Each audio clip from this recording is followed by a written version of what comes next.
We've had the Tank 300 for 18 months. We've done about 27,000 Ks. It's been to most states in Australia now, and I can tell you I'm done with it.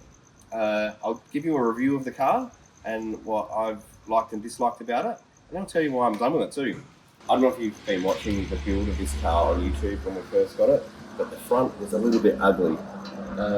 First thing that had to happen was the front bar had to be taken off and put one of these on. It makes such a difference to the car. Plus I've got somewhere to put some lights, winch, and all that sort of thing too. So this is the dash, Tank 300 front bar.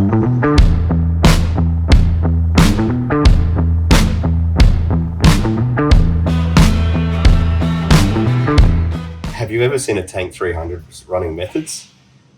These are awesome. 18 by 9.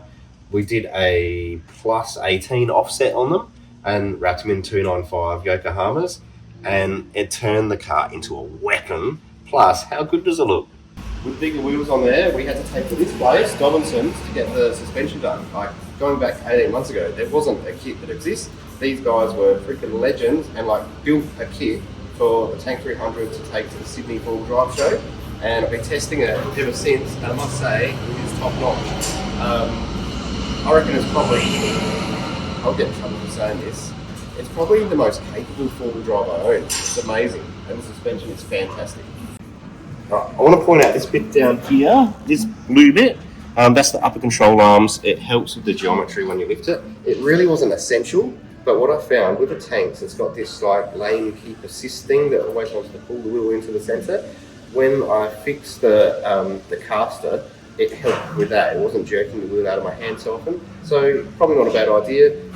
These ones came from Fulcrum, along with the trailing arms at the back, upper and lowers. Again, not essential to lift the car, but now I know that there's something stronger there and it's adjustable if I want to play around with the geometry. These cars, when they came out, everyone's got a Chinese four-wheel drive, as if. And they all said, oh, it's all going to be good until you break it. So I've taken this to out to Menai in New South Wales and done some of the harder tracks.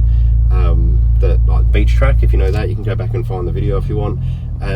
It's a pretty gnarly track, and the only other cars down there were souped up Jimneys and basically comp trucks. Being twin locked, it just ate it all up. We've taken it to where else? We've taken it to Loveday. It ate up Loveday, went through the mud, all the test tracks that it's got there. I guess we did find some little bugs with the traction control features on it. Like if you're going down a really steep descent and you've got it in, say, pothole mode, for example, it thinks you're going to crash because you're it thinks you're on a road and you're going too steep. So there are some little things you have to learn about what modes to put it in when you are four-wheel driving. But as far as capability, it did it. It did the hill climbs, it did the whole test track. There's not much that it can't do. Oh, here we go. We'll talk about the bad of it. The indicators. Let's go. Go. Got plenty of punch, by the way. We tuned it. It ended up with an extra 30% power just from tuning it. Here's the indicator thing. Bloody hell. Right.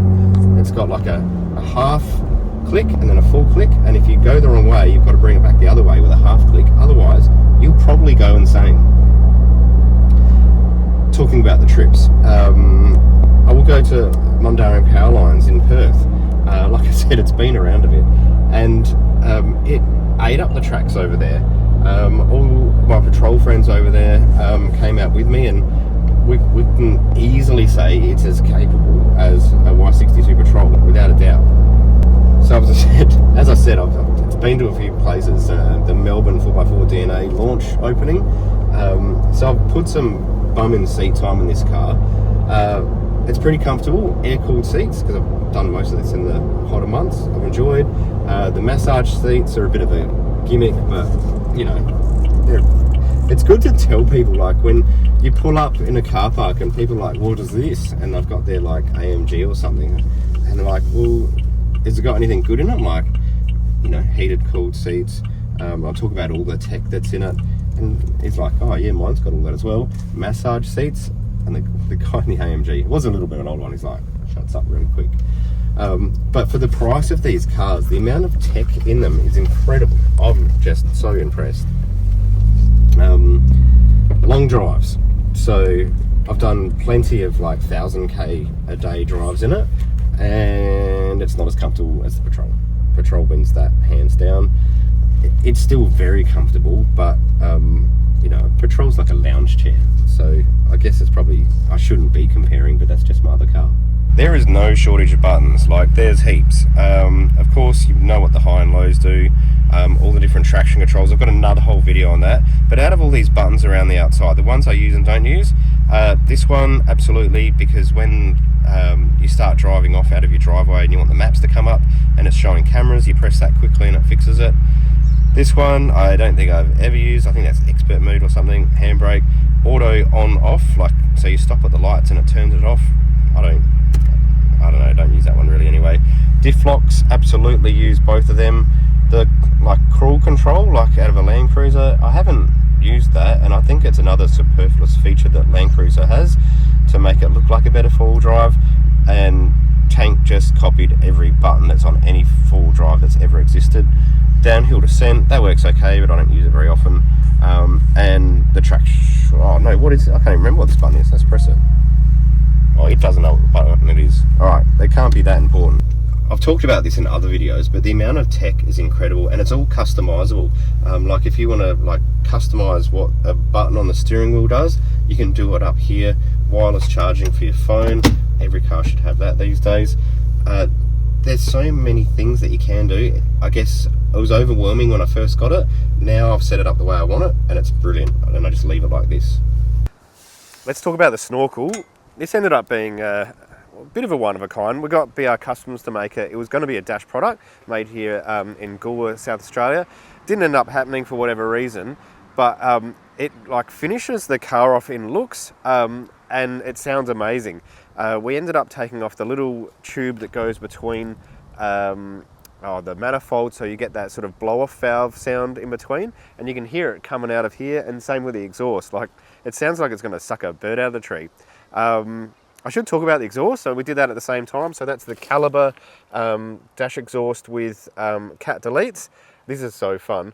When you tune the car, so if you just want sound only, get the Calibre exhaust. But if you want to get the rev limiter like adjusted from 4,000 to 6,000, this is what happens.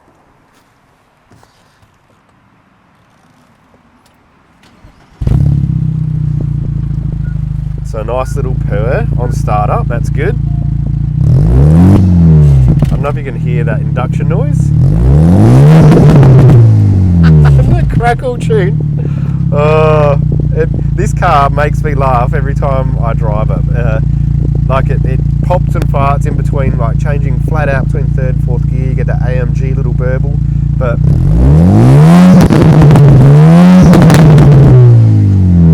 love this so much.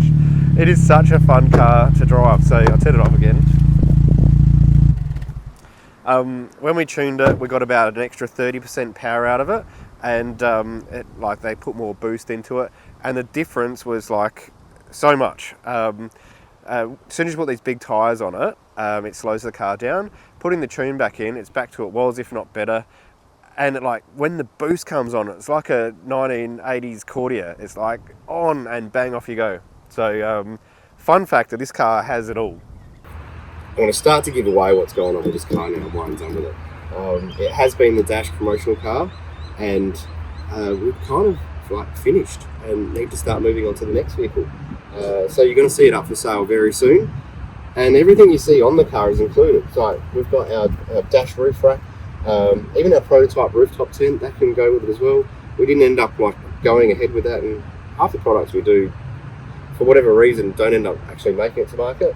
But we're just going to leave everything on the car so you can buy it as it is. There's going to be a marketplace ad, so just go find it. You've got to go hunt in Adelaide, so if you're watching this from Queensland or somewhere, if you want to see how much we're selling it for, you've got to like change the radius to Adelaide, and then you can go and have a look. So I've been doing a bit of work with Kevin from Tank 4x4 Australia, and he donated some of the sun visors to me. They're great, you can get them from his website. We're going to put a UHF in it, never got around to it. That's where the antenna was going to go, but that's another little custom mount that went on the back. Other prototypey things were airbags, so it's got We're working with Polyair to get some airbags for the tank. So this was the first car that had them in there.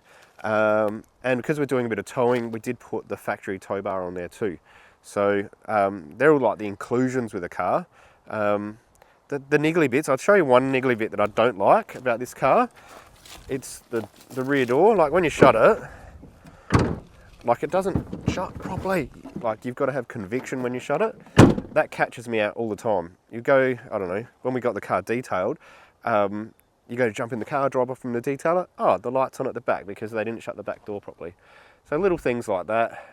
Visibility with a big tyre is a little bit less, so I don't know, maybe an aftermarket tyre carrier. Savage Tech do one where it sits a bit lower. Maybe that's something to think about. But it's been such a ripper of a car. I'm reluctant to sell it, but we have to move on to the next project, so it's got to go.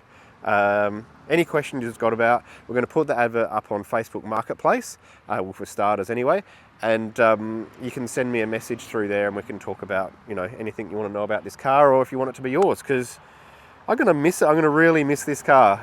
It's been with me so many places, and I've had so much fun in it. It's time to go to the next thing because I'm done with it.